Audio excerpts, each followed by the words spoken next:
Bem-vindos ao Tamanho Familiar, o podcast sobre as alegrias e desafios das famílias grandes. A nossa convidada de hoje é a Alexandra Chumbo. Nasceu em Évora há 44 anos, com a sorte de uma infância feliz e à solta vivida no Alentejo. Conheceu o marido nas Jornadas Mundiais da Juventude de 2000 e desde então as jornadas têm um simbolismo especial para os dois. Com 20 anos de casamento, têm 6 filhos e moram atualmente no Seixal. É psicóloga clínica, trabalhando como terapeuta de casal e familiar desde 2003. É ainda psicóloga do projeto Fertility Care Portugal, onde se combina o planeamento familiar com a manutenção da saúde reprodutiva e ginecológica da mulher e do casal. Nos tempos livres gosta de caminhar na natureza, sozinha ou acompanhada. Sonha um dia fazer um projeto de walking therapy na natureza com os seus pacientes. Damos as boas-vindas a Alexandra Chumbo. Tão querida essa apresentação. Obrigada, Catarina. Obrigada. Muito bom estar aqui. Mesmo. De que maneira uma infância à solta e feliz contribuiu para a Alexandra de hoje? Bem, eu acho que a minha infância foi mesmo boa. Foi assim, e eu que estudo psicologia, não é? Que sou psicóloga e que continuo a estudar, acho que a infância de facto é um período mesmo marcante e importante, estruturante ou destruturante às vezes da nossa vida, não é? Então, eu de facto dou muitas graças a Deus pela infância que tive, que foi uma infância muito bonita, muito marcada pela minha avó materna, numa aldeia com toda a beleza que eu acho que têm as aldeias, não é? E a vida nas aldeias, que é muito diferente da vida nas cidades, uma aldeia chamada Vendinha, que fica entre Évora e Reguengos de Monsaraz. E aí tenho memórias mesmo bonitas e se calhar até um bocadinho diferentes das memórias dos miúdos de hoje em dia, não é? Eu lembro-me assim de coisas da minha infância e às vezes penso, realmente, que diferença para os tempos de hoje. Eu lembro-me, tenho assim memórias entre... Vou dar aqui 2 exemplos até de coisas distintas. Lembro-me muito, e isto se calhar até cruza com os dias de hoje e com memórias dos miúdos e de várias pessoas, de fazer bolos com a minha avó, não é? De fazer os famosos esses, os folares, mas depois aqui com o pormenor de levarmos os tabuleiros grandes para o forno da padeira, que era na rua de cima, não é? E eu lembro-me até hoje da altura em que pude levar um tabuleiro, não é? Que já tinha se calhar uns 11 ou 12 anos, quando já pude levar um tabuleiro para cima. Mas depois também me lembro, isto agora que eu vou dizer se calhar soa estranho um bocadinho a algumas pessoas, também me lembro de ir, por exemplo, um dos programas das férias de verão era irmos lavar as campas do cemitério, imagine-se, com a minha avó, e isto era feito com alegria, com a alegria com que se faziam os bolos, lavavam-se as campas. E também depois, naturalmente, a ideia que isto dá também da morte e naturalmente da vida. Pronto. Sim. De facto, esta minha avó era uma pessoa muito piedosa, uma pessoa assim católica à séria, com uma vida de piedade mesmo bonita, e isso transparecia no dia-a-dia dela, e acho que isso também me marcou muito. E então fez muito da pessoa que eu sou hoje, não é? Respondendo à pergunta. Sim, e até já falaste de uma das pessoas que provavelmente foi uma grande influência na tua vida, a tua avó. Eu acho que sim, a minha avó Antónia foi talvez a pessoa mais marcante, que mais me marcou neste sentido de ser um exemplo a seguir, não é? De eu perceber ali uma mulher. A minha avó ficou viúva muito cedo, porque o meu avô faleceu quando eu tinha 1 ano, mas é curioso que o avô Domingos, como ele se chamava, eu não o cheguei a conhecer, mas é quase como se eu o conhecesse, porque foi sempre uma memória muito presente na minha família. Muito falada pela minha avó. Histórias do meu avô, coisas super bonitas. O meu avô também devia ser uma pessoa muito íntegra, muito bom coração. E de facto, pronto, estes avós marcaram aqui a minha infância.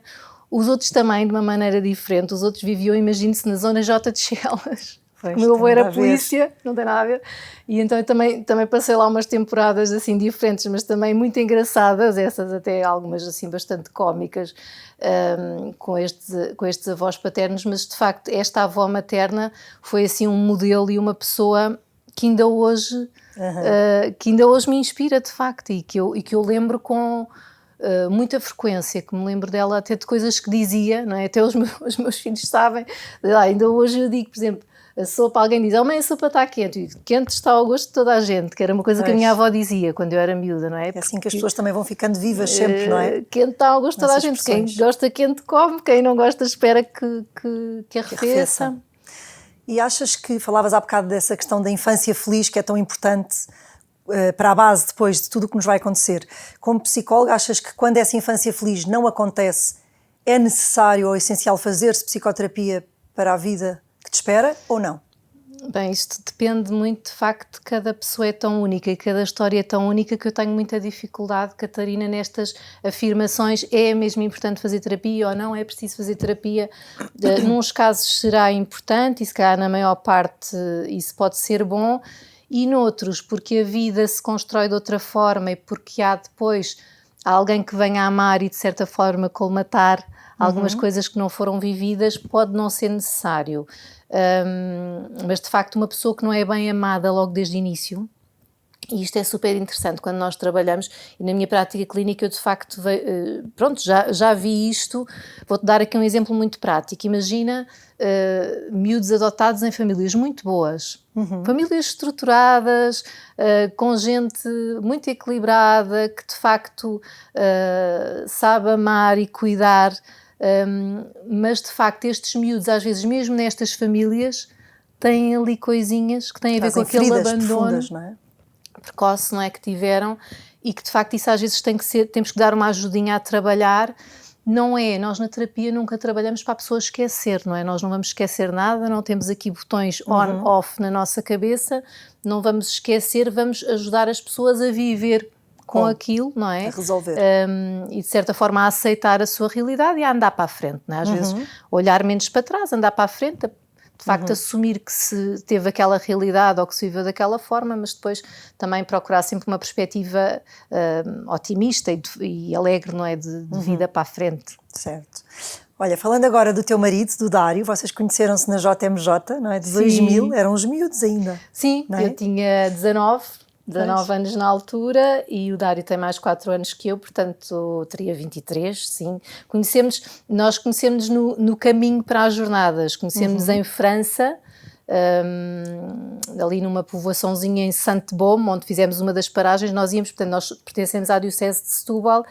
E na altura estava o Padre Pedro Quintela na Pastoral Juvenil, e que organizou estes 4 ou 5 autocarros de ida a Roma em 2000. E portanto nós íamos cada um no seu autocarro e depois ali a determinada altura do percurso de facto conhecemos. Foi giro porque foi num arraial, uma coisa assim divertida. Às vezes o Padre Pedro fazia, a peregrinação foi muito completa porque tínhamos de facto momentos muito sérios, de adoração, de catequeses muito boas. Eu acho que também muita da minha conversão foi nessa peregrinação em 2000, foi muito impactante para mim, ainda hoje eu assim quase que tremo por dentro quando falo nisso. Mas também tínhamos depois assim muito convívio e muita alegria, então fizemos em um arraial muito grande e lembro-me que o Padre Pedro na altura disse: precisa aqui de 2 guitarras. E nós avançámos os 2, portanto, cada um com a sua guitarra, e foi giro, estivemos a tocar. Eu achei, francamente, que ele tocava muito melhor que eu e continuo a achar. Portanto, isso Vocês tocam em casa hoje? Hoje em dia, eu fui completamente substituída pela minha filha Carmo, que também toca e toca muito bem, portanto, ela normalmente toca com o pai. Eu praticamente deixei de tocar porque reduzi-me à minha insignificância. Eles tocam muito melhor que eu e, portanto, dou o palco a quem de direito. Foi logo aí um ponto de ligação entre vocês, a música. Foi, mas o meu marido toca muito bem, de facto, tem muito jeito ali. E vocês têm 6 filhos? E nós temos 6 filhos. Sonharam com uma família numerosa? Olha, é muito giro porque nós, é mesmo interessante, nós nunca falámos em número de filhos, nunca, em momento algum da nossa vida, do nosso namoro, do nosso casamento, nós falámos, queremos ter X filhos ou vamos ter X filhos, nunca, não é? Os filhos foram vindo, a vida foi-se proporcionando. E de facto nós nunca sonhámos em ter muitos filhos, mas sempre fomos muito abertos à vida, não é? E de facto também é curioso, porque eu tenho um irmão, o meu marido tem uma irmã, portanto não vimos de famílias numerosas. E até às nossas mães, coitadinhas, faz-lhes um bocadinho de confusão. Eu acho que elas adoram os netos e são umas avós mesmo queridas e muito presentes na vida dos netos, mas de facto eu acho que cada vez que eu dizia que estava à espera de bebê, as duas ficavam um bocado aflitas: oh meu Deus, mais um. Portanto não é... Era-vos fácil ficar à espera de bebê? Bem, eu sempre engravidei com muita naturalidade e dou muitas graças a Deus por isso também, porque como disseste, eu também trabalho no projeto Fertility Care e hoje em dia acompanho e trabalho com muitas mulheres que não conseguem ficar à espera de bebê ou que ficam à espera de bebê e depois perdem os bebés E se eu já era grata, não é, destes dons da vida que Nosso Senhor nos foi dando, de facto agora ainda mais, não é? Quer dizer, muito agradecida, mas nunca, quer dizer, nunca, os nossos filhos nunca foram planeados, mas foram sempre muito desejados, sim. Não é? Portanto, nunca fizemos planos, vai nascer aqui, neste dia, a esta hora, ou no verão, zero disso, mas sempre muito, muito desejados, isso sim, pelos dois, pelo pai e pela mãe. E quem é que são os vossos filhos? Então, os nossos filhos, o nosso filho mais velho chama-se Dário, como o pai, e até fui eu que disse ao meu marido que gostava de facto do nome, porque gosto muito do nome Dário. Talvez por ser o nome do meu marido, acho mesmo um nome bonito, e como é assim um nome diferente também, não há muitos. O nosso filho mais velho, que tem 19 anos, é sem dúvida o filho mais organizado e mais arrumado, é o quarto mais limpo, e é um filho que ajuda imenso e que tem também, que eu acho que isto é espetacular e é muito bom, é um rapaz muito capaz de fazer tarefas domésticas. Portanto, ele é muito rapaz nas coisas, muito homem, mas lava muito bem a louça, é capaz de aspirar e, portanto, ajuda imenso em casa. Portanto, eu acho que ele está preparadíssimo para quando tiver a casa dele, sabe fazer tudo, que é mesmo bom. Tem que idade? Tem 19. E ele está num quarto sozinho? Ele está num quarto sozinho. Como é o mais velho, tem sorte. Portanto, os dois mais velhos têm um quarto só para eles, que são os quartos mais pequenos também. E depois os outros 4 partilham. Dois rapazes e 2 raparigas têm um quarto um bocadinho maior e partilham o quarto. Portanto, a seguir vem a minha filha Maria do Carmo. A Maria do Carmo é a filha mais estudiosa de sempre. Portanto, é aquela filha que eu acho que, não sei, nos últimos anos eu não me lembro de não a ver estudar, não há um dia que aquela miúda não estuda, é muito, muito estudiosa, muito trabalhadora. Também está num curso que exige isso, não é? Ela está em Medicina em Santa Maria, que era o que ela queria, foi ótimo, conseguiu entrar e estuda imenso, não é? Ela anda aflita com as anatomias da vida, mas acho que contente. Portanto, é uma filha muito trabalhadora, muito dedicada, que tem 18. Depois temos a nossa Inês, que tem 16, que é a filha mais generosa, vou dizer assim, portanto, mais atenta. Por exemplo, se eu preciso de alguma coisa com os mais pequenos, é ela que eu vou pedir. É muito, muito disponível para os mais novos, para ajudar. E também é uma miúda, muito criativa, mas ajuda imenso, não é? Aquela filha que pergunta, mãe, é preciso fazer o jantar, mãe, é preciso ir levar não sei quem. Portanto, é mesmo, tem assim um coração grande de disponibilidade e de abertura aos outros. Depois temos o nosso Vicente, com 13 anos, que é o nosso jogador de futebol, que é mesmo, eu digo que é o jogador de futebol porque eu acho que isto no futebol é super absorvente, não é? Para as famílias que têm miúdos a jogar. Portanto, ele está federado, tem treinos 4 vezes por semana, mais os jogos ao fim de semana, mais os amigáveis, mais a musculação, portanto, isto é uma vida muito exigente, não é? Para ele e para nós, que temos que andar a levar e buscar e ir. E, portanto, é uma vida exigente.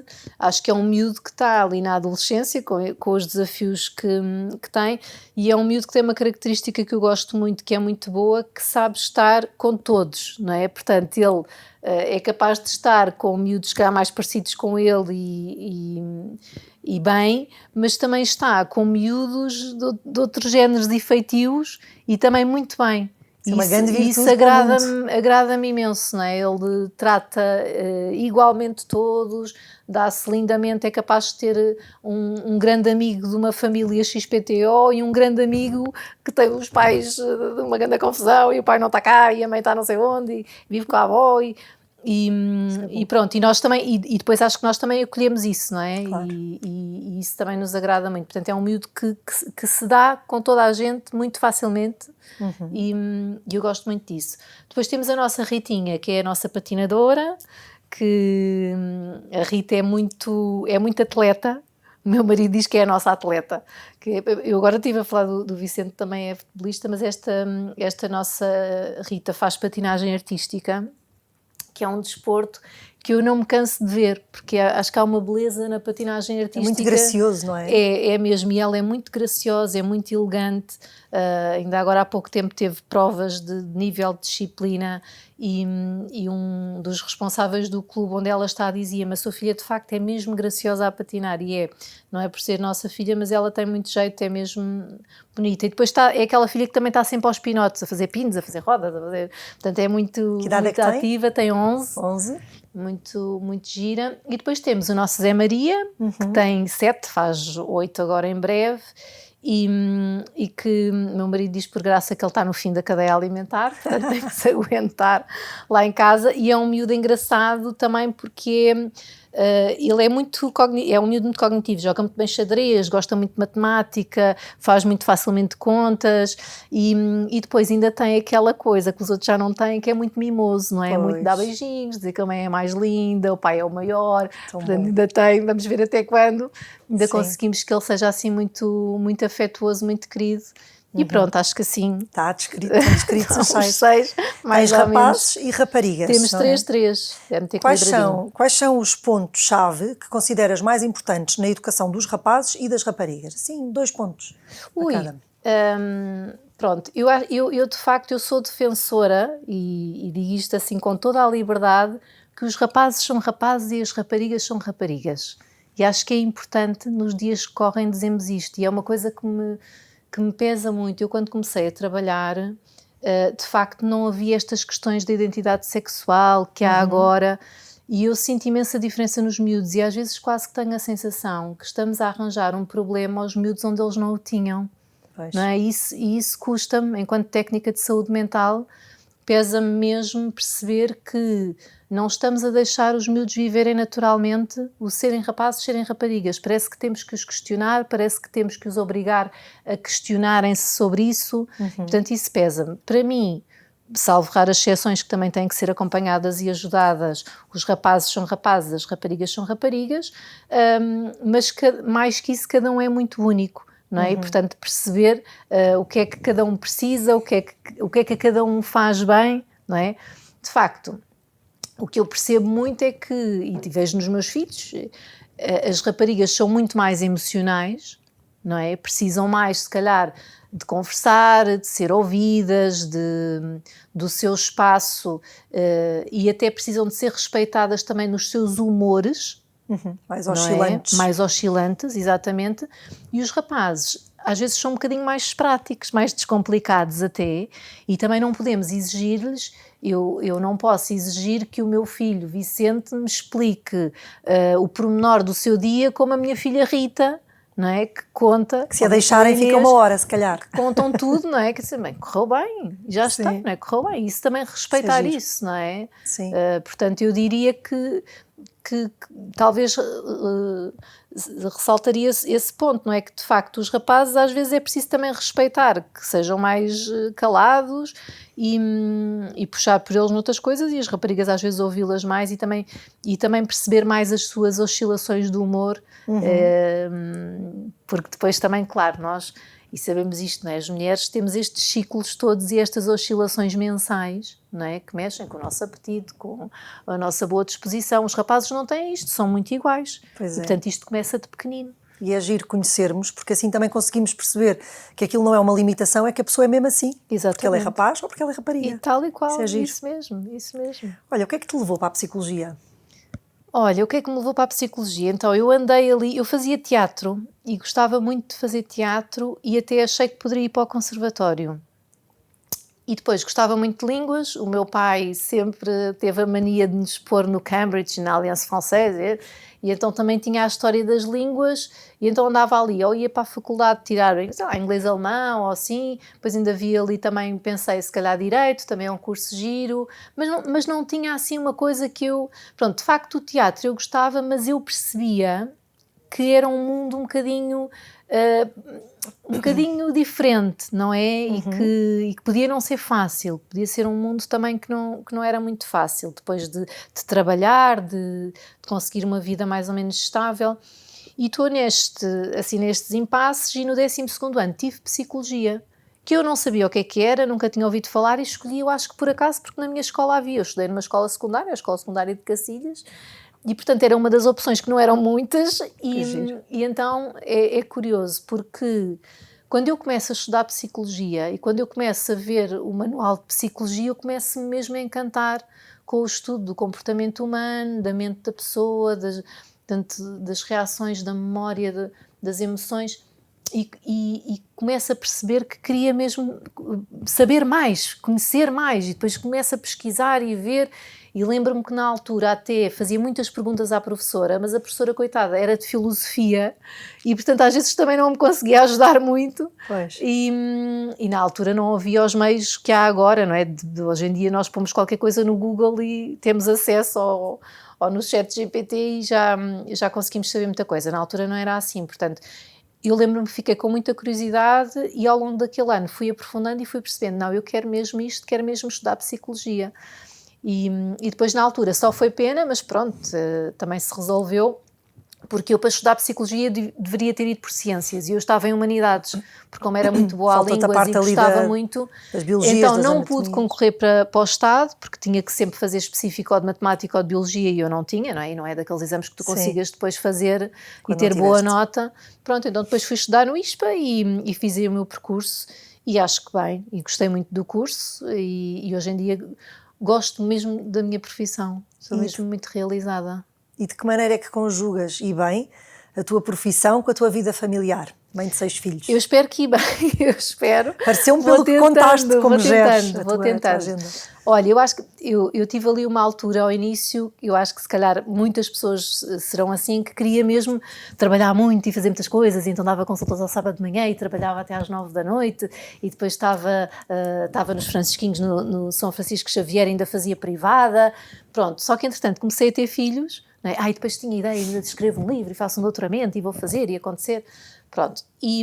Só que comecei a ter filhos e comecei a perceber que de facto não é compatível, não é? Tu não podes, ou eu pelo menos não conseguia fazer 30 mil coisas em termos profissionais e depois estar presente em casa, ser boa mãe. E de facto eu acho que fala-se muito na qualidade do tempo, mas a quantidade de tempo também é muito importante. Mesmo, a quantidade de tempo que nós estamos, ok? A qualidade é importante sem dúvida, mas a quantidade também. E então comecei a perceber que de facto tinha aqui que priorizar a família, mas nunca quis deixar de trabalhar nisso. Meu marido sempre foi ótimo porque sempre também me apoiou muito e me deu também muita força nesse sentido, não é? Também de eu continuar. Portanto, depois o que aconteceu foi que à medida que fui tendo filhos, depois quando tive o Vicente, que é o número 4, dediquei-me só a fazer privada, portanto que é também um luxo, não é, da minha profissão podermos fazer isso e até ganhar mais algum dinheiro do que estando, por exemplo, no hospital como eu estava, não é? E portanto aqui até foi um bónus e portanto a partir daí só privada e portanto eu é que faço a gestão do meu horário, que é ótimo e que depois vou gerindo também conforme as necessidades da família e aquilo que os miúdos também precisam e pronto, e no meu caso graças a Deus tenho conseguido porque pronto, também tenho trabalho que me permite de facto dar-me ao luxo de eu pôr as horas que eu quero e os sítios onde eu trabalho são muito bons. Eu trabalho numa clínica em Lisboa e numa na Margem Sul e gosto muito, eu hoje em dia digo mesmo, as minhas colegas da Clínica de Lisboa, a maior parte são minhas amigas, temos um ambiente de trabalho muito bom, são pessoas muito, muito boas, muito humanas, vamos fazendo até jantares mensais, coisas, damos-nos muito bem, temos muito bom ambiente de trabalho e portanto tudo isto depois ajuda a que vá correndo bem e a pessoa também mais feliz concilia tudo melhor. Pois é. E sempre sentiste que chegaste a cada um dos teus filhos? Olha, eu espero que sim. Eu espero que sim. Eu acho que vamos tendo fases, não é? Sim. Vamos tendo fases e, de facto, assim como nós chegamos ao Natal e não damos a mesma prenda a todos, não é? Claro. Damos prendas diferentes e, portanto, cada um às vezes tem necessidades diferentes, quer de tempo, de atenção, de ralhetes, de alguma palavra ou... Eu vou procurando fazer isso. O meu marido também é super atento e eu acho que nisso estamos muito em sintonia e, portanto... Estamos muito os dois em cena e partilhamos muito e conversamos muito. Às vezes há um filho que nós sentimos que está a precisar mais e quase que combinamos entre nós, assim, quem é que vai entrar mais. Já aconteceu, temos que entrar os dois também, e vou percebendo, eu acho que mais ou menos vai correndo bem. Há pouco tempo tivemos com um filho nosso até assim uma coisa um bocadinho mais forte, e depois foi super bonito que ele próprio veio ter connosco depois e disse obrigada, porque naquela altura estava mesmo a precisar daquele ralhete, não é? E isso também me deixou assim mais tranquila, dizer, olha, de facto, parece-me que estamos atentos, mas vamos continuando a estar. E és adepta como psicóloga que devemos, quando temos muitos filhos, criar momentos de filho único com cada um? Olha, sou adepta disso, acho que há miúdos que precisam mais que outros, mas temos que simplificar esses tempos. Ou seja, vou-te dar exemplos práticos. Às vezes esses tempos é a viagem de carro que eu estou a fazer para levar ao treino, não é? E que eu tenho que conseguir aproveitar um bocadinho essa viagem, e em vez de permitir que vá no telemóvel ou que eu me vá queixar do trânsito ou o que for, que seja ali um momento em que eu consigo ter um bocadinho de diálogo, conversar sobre qualquer coisa, ou pôr uma música que gosto, ou dizer para escolher uma música e perceber o que é que anda a ouvir, o que é que anda a ver.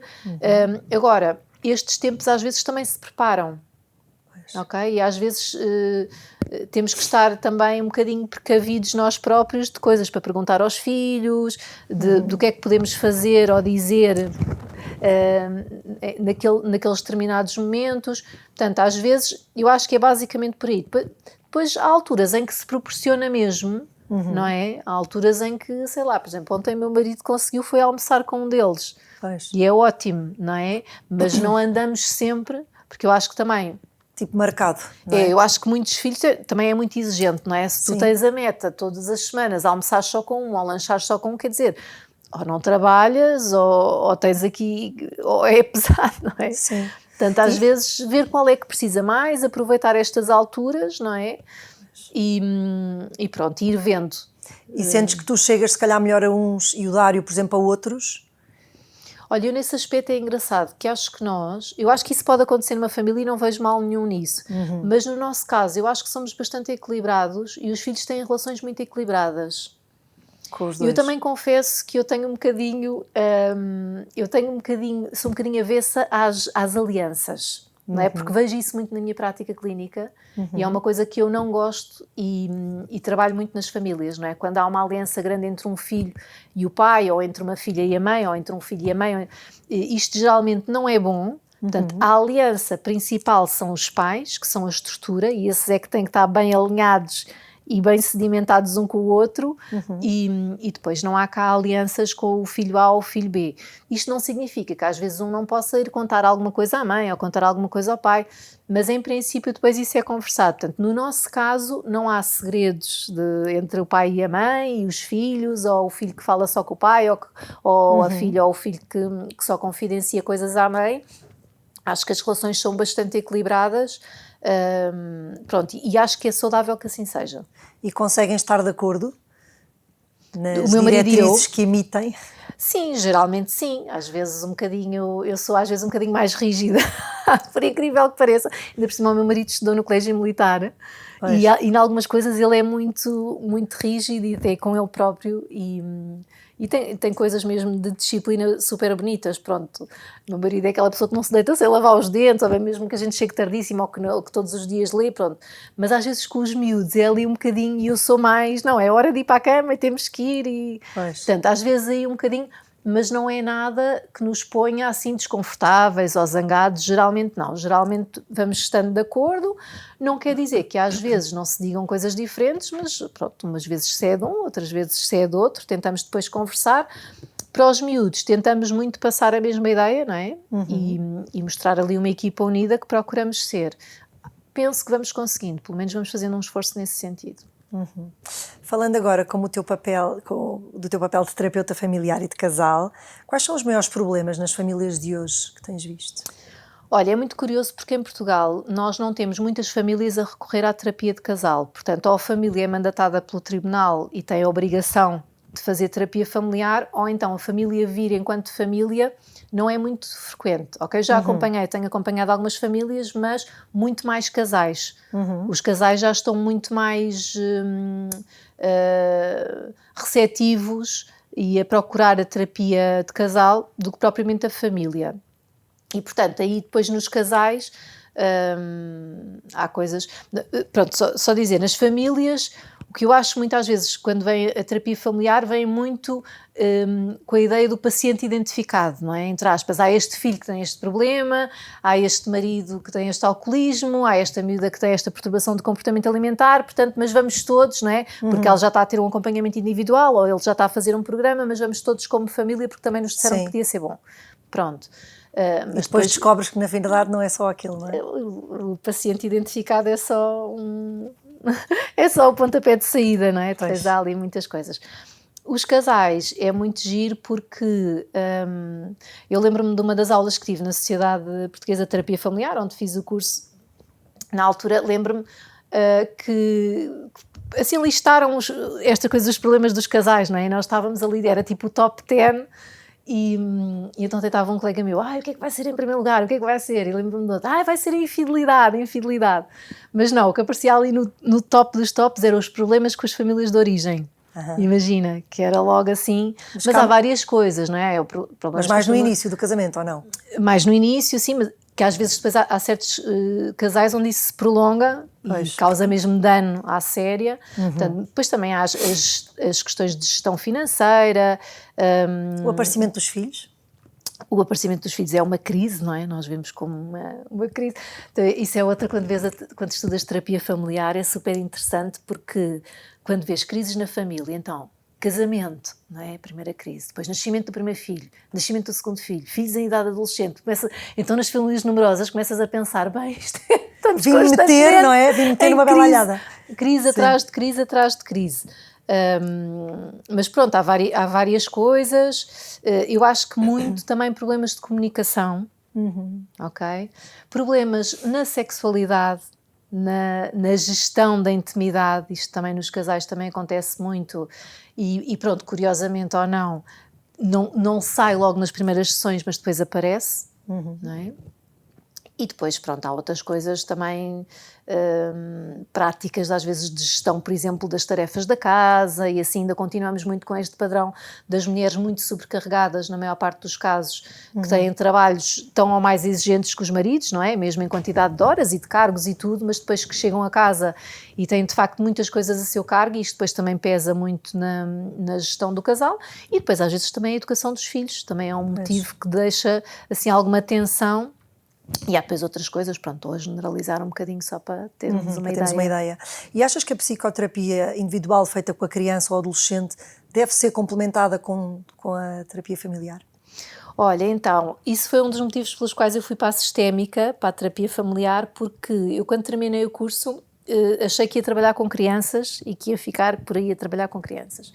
E depois, quando comecei a trabalhar com crianças, comecei nos Francisquinhos, no São Francisco Xavier, comecei a perceber que não podia trabalhar só as crianças, porque por muito boa psicóloga que eu fosse, não é? Eu não conseguia só uma hora por semana na vida daquela criança, não conseguia fazer grande coisa. E então percebi que tinha mesmo que trabalhar com os pais. Então, eu ainda hoje em dia, a minha intervenção com as crianças e adolescentes e assim, é sempre muito em equipa com os pais. Portanto, eu sinto mesmo esta necessidade de um trabalho conjunto e deixo isto muito claro logo na primeira sessão com os pais, portanto, para eles também perceberem, porque eu sei que também há colegas que trabalham de outras formas e que fazem um trabalho mais individual e menos ali. Eu, se tiver que falar com o professor, falo, se tiver que reunir com a escola, reúno, com o sensei do karaté, portanto, para mim faz muito sentido daí eu ter abraçado a sistémica, porque de facto vejo a criança ou adolescente ali como parte de um bolo muito grande. Claro, não existe sozinho, não é? E, portanto, é assim que me faz sentido trabalhar. Portanto, na minha prática clínica, sim, isso é muito importante, e vou reunindo. Às vezes também faço sessões familiares, quando isso faz sentido, mas por norma o que eu gosto mais de fazer é trabalhar individualmente com a criança ou com o adolescente, porque também é importante sentirem que aquele espaço terapêutico é seu e também podem fazer ali e dizer o que quiserem e confiar, mas depois, paralelamente, vou por vezes reunindo com os pais, ou trocando e-mails, ou assim, para também perceber como é que os pais estão a sentir, para dar algumas dicas, para os próprios pais relatarem coisas que se estão a passar e que estão a sentir e que me podem também ajudar no meu trabalho. Portanto, por norma é assim que eu gosto de trabalhar. Quais são os 3 conselhos mais importantes para uma boa relação familiar? 3 conselhos para uma boa relação familiar. Então, olha, primeiro conselho, que cuidem muito das relações. As relações entre cada um dos membros. Portanto, as relações são mesmo importantes, não é? Nós, quando pensamos na nossa felicidade, e não é preciso ser psicólogo para perceber isto, todos nós, se pararmos um bocadinho para pensar, não é o grande carro que temos, ou a casa espetacular, ou as férias não sei onde, não, são as relações que nós temos. Não é? São as relações que nos deixam mais ou menos confortáveis, de bem com a vida, contentes, realizados. Então, investir muito em cada uma das relações. Cuidar mesmo aquele filho, cuidar o marido, não é? Mesmo aquela filha ou filho com quem eu tenho mais dificuldade, fazer o melhor possível. Portanto, cuidar muito da relação, ok? Portanto, seria assim o conselho base que eu diria mais importante. Depois, é para... Eram 3, mas se quiseres também podes dizer só uma. Se calhar a comunicação, não é? Pronto, a comunicação, aqui eu acho que requer um bocadinho mais habilidade. Porquê? Porque às vezes há diferentes formas de comunicar e as pessoas também são diferentes umas das outras, não é? Eu agora estava-me a lembrar, uma vez tive um casal que chegou logo na primeira consulta e que me disse, nós não comunicamos. E eu até olhei assim para eles e disse, vocês não falam provavelmente, mas o vosso silêncio comunica qualquer coisa, não é? Pois. Então, o cuidar a comunicação às vezes é ter a capacidade de eu perceber o que é que o outro me está a comunicar.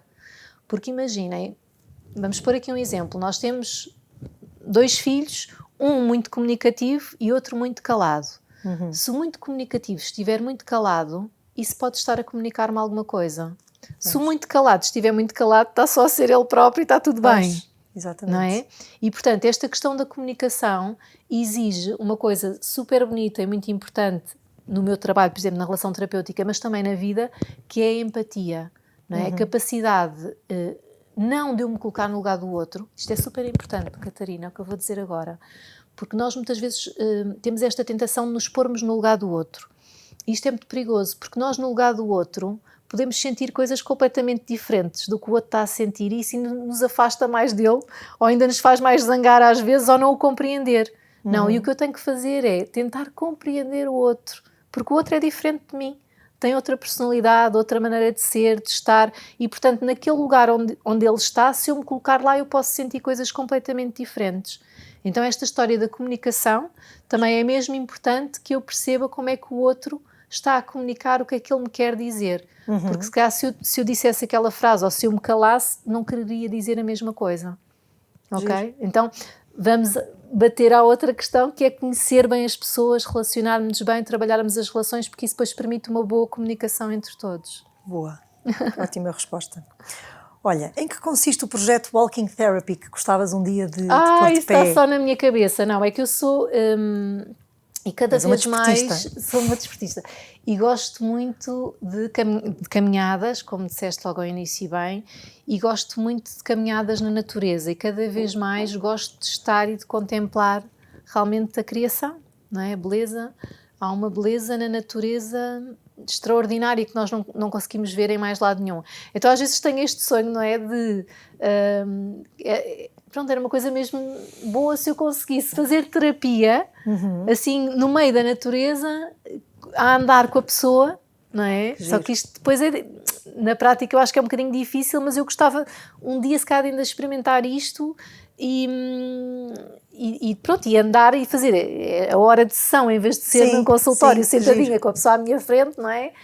Fazer a caminhar e de facto conseguir também usufruir do ambiente envolvente da natureza. Que naturalmente nos relaxa logo mais, não é? Passa a estar num consultório completamente, sentado. Percebes? Por muito que tu tenhas o consultório com as diretrizes todas para ser um espaço cozy e sonorizado e com a cadeira a X graus, não é a mesma coisa, não é? Que giro, olha. Quem sabe, mas é muito giro, é um projeto giro e simples. E simples, e vamos ver se eu vou conseguir realizar. Não para já, mas daqui a algum tempo. Boa. Falamos agora da Fertility Care, onde tu trabalhas como psicóloga. Antes de mais, o que é, para quem não sabe, a Fertility Care? Então, olha, o Fertility Care é um projeto mesmo bonito, que uma enfermeira chamada Vanessa Machado, que é uma enfermeira top, mesmo muito, muito boa, trouxe para Portugal, que no fundo é a tecnologia mais avançada que temos de regulação da fertilidade natural. Pronto. E portanto o Fertility Care é composto por uma equipa de várias médicas, enfermeiras, agora não posso dizer enfermeiras, porque elas gostam de ser chamadas as practitioners. Mas para quem não saiba, o paralelismo é com uma enfermeira. Sim, mas neste momento também temos practitioners já que não são enfermeiras. Por exemplo, temos uma rapariga de desporto que já é practitioner também. Pronto. Okay. E portanto são quem ajudam os casais a aplicar o método, ok? E isso elas sabem muito melhor que eu, essa parte eu não posso explicar. O que eu faço depois é estes acompanhamentos individuais a mulheres que precisam, ou mesmo a casais, não é? Que estão nestes processos ou de querer engravidar ou até de querer espaçar os nascimentos, porque e também no Fertility Care, isto é importante que se diga, também há imensas raparigas, jovens, mulheres que vão simplesmente aprender a conhecer o seu corpo. Tão giro, ok? E que é importantíssimo, portanto, para desde cedo perceberem como é que funcionam, mas eu acho que depois, vendo no site podem-se tirar as dúvidas, sim, não é? Sim, claro que sim. Só para se ter uma ideia? Sim, é muito através da observação do muco. Muito. E a quem é que se destina? Olha, portanto, são casais que querem conhecer e perceber a sua fertilidade, quer para conseguirem uma gravidez, quer para espaçarem, se tiverem essa vontade, também os nascimentos, para mulheres também e raparigas novas que queiram conhecer o seu corpo e começar desde cedo a perceber os seus ciclos e como é que funciona o seu organismo. E pronto, e acho que basicamente... Para mulheres, por exemplo, em fim de idade fértil, também, quando já começam a ter menstruações ocasionais. Exatamente. Também, não é? Também é útil. Pronto, sim. E depois eu entro aqui como psicóloga muito, quando elas percebem que há um casal que precisa aqui de ajuda, não é? Sei lá, imagina isto da gravidez está-se a tornar uma coisa tão obsessiva que o casal já quase está a esquecer que é casal no meio disto tudo e estão assim um bocadinho atrapalhados. Ou, por exemplo, temos mulheres com questões graves de ansiedade. E nós sabemos, em muitos casos, a ansiedade depois também bloqueia uma gravidez, não é? Porque o nosso corpo humano é muito inteligente e então percebe que aquela mulher não está pronta para ser mãe, porque está muito ansiosa e então não está preparada para a maternidade. E então também trabalhar um bocadinho, às vezes, esses síndromes de ansiedade generalizada, esses problemas de saúde mental, no fundo, em terapias mais individuais. E pronto, vou indo um bocadinho por aí conforme, depois cada casal é muito único, cada pessoa é muito única, depois também vai aparecendo muito e estes casos às vezes são os mais tristes e mais difíceis, os abortos de repetição, as pessoas que querem muito mas depois perdem os bebés facilmente. Existem casos em que a procriação é realmente impossível? Já apanharam casos assim? Olha, a palavra impossível para mim não te consigo dizer porque eu acho sempre que há milagres e acho sempre que há sucessos que nós não esperávamos. Portanto, o sempre e o nunca são palavras que tu a mim não me vais ouvir nem para este tema nem para outros, não é? Porque de facto, olha, eu já vi tanta coisa, já ouvi tanta coisa, eu costumo dizer, olha, nada me espanta, nada me choca. Não me... Por exemplo, aqueles casos dos ovários poliquísticos ou das endometrioses que afetam muitas vezes. Sim, é? sem dúvida. Vocês estes casos também recebem? Sim, nós temos médicas especialistas nessas matérias e portanto, muito, muito aptas a ajudar as mulheres nesse sentido. Portanto, há milagres e há coisas também que a medicina também vai fazendo. Portanto, esta coisa de dizer nunca a mim custa-me muito, eu não diria. Muito bem, assim seja. Olha, estamos quase a concluir. Gostava de falar um bocadinho aqui do papel da família na sociedade. Achas que Portugal é um país que aposta na família?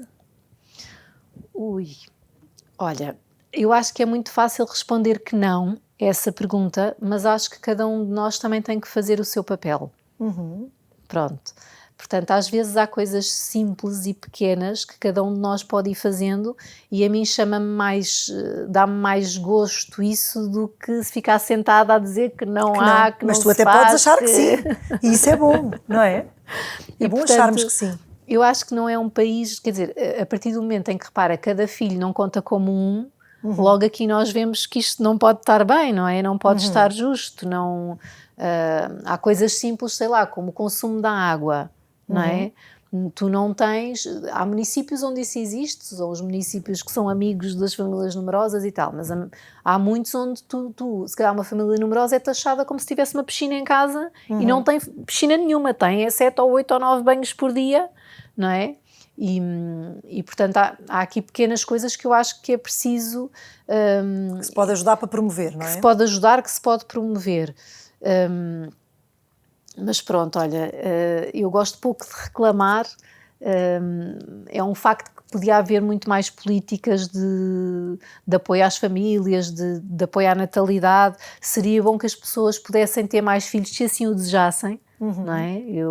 Eu acho que não meto aqui a dizer as pessoas todas deviam ter mais filhos ou assim, não, eu acho que as pessoas, as que gostariam de ter mais filhos, eu conheço algumas pessoas que gostavam de ter mais filhos e não têm mesmo, dizem por questões financeiras e assim, isso acho pena. Não é? Acho que aí é uma pena e acho que aí de facto o Estado poderia ajudar, Portugal poderia ser um país aqui com umas políticas um bocadinho diferentes. Cabe-nos a todos nós estar atentos a isso e fazer a nossa parte. Certo. Olha, vamos então para as 3 perguntas conclusivas. Onde é que te vês daqui a 10 anos, quer na vida profissional, quer na vida pessoal?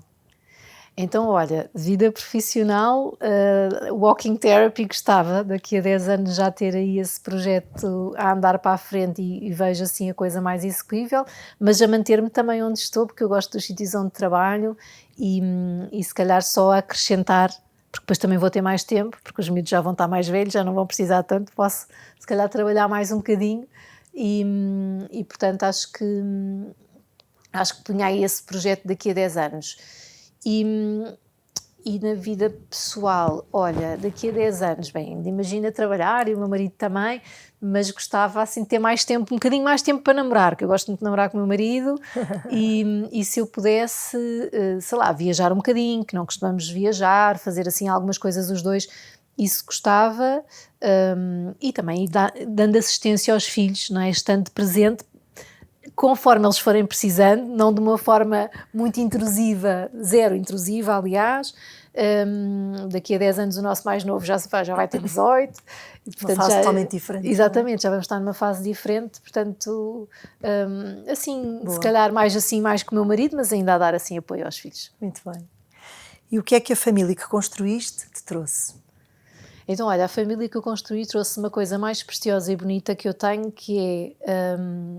o ter percebido que tinha que sair de mim própria, que tinha que abdicar dos meus caprichozinhos, do meu tempinho, de fazer aquilo que me apetecia e portanto eu devo isso aos meus filhos e ao meu marido, porque acho que sou uma pessoa completamente diferente. Desde que casei, comecei a ter filhos, acho que era naturalmente um bocado centrada em mim, nas minhas coisas e no meu tempo e naquilo que eu gostava de fazer. E acho que a vida me desarranjou completamente e acho que os filhos, cada filho ainda mais me destabilizou nesse sentido. E hoje em dia, eu não vou dizer que penso muito pouco em mim, vou dizer é que quando penso em mim, eles estão lá, não é? E portanto, isso para mim é a coisa mais preciosa, é que de facto ajudam-me a não ser centrada em mim própria. E uma palavra que define a vossa família? Eu acho que é uma animação. A nossa família é muito divertida. Que bom, que bom. Obrigada, Alexandra. Obrigada eu. Gostei imenso. Eu é que gostei mais ainda. E no próximo episódio teremos mais uma família inspiradora.